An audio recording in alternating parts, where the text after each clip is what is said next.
Romeine 3 vers 7 tot 8 praat Paulus verder oor die mense antwoord op sonde. Hy sê daar's mense wat sê dat my sonde die betroubaarheid van God in die lig bring en so tot eer van God dien. Daarom moet hulle nie as sondaars veroordeel word nie. Hulle help dan deur hulle sonde vir God. Paulus vra dan of dit beteken dat ons die verkeerde en die sondige dinge moet doen ter wille van die goeie wat daaruit kan kom. Hy sê dan dat mense wat so praat of sê dat hy 'n ander gelowiges dit glo, as straf sal kry. Ja, dit is so dat die sonde van die mens wys hoe groot en goed die Here is, dat hy deur Christus 'n antwoord vir die sonde gebring het, sodat ons verhouding met hom kan herstel en ons oorspronklike roeping as beeld en verteenwoordiger van God kan leef.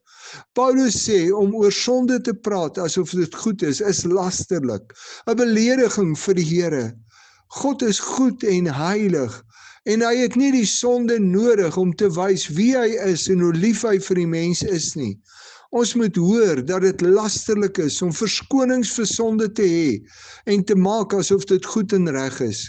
Bied jy nie dalk ook allerhande mooi verskonings aan waarom dit reg is dat jy en jou mense sonde kan doen nie? Sê jy nie dalk ook deur die verkeerde wat jy doen, dat jy God help om te wys hoe groot hy is nie?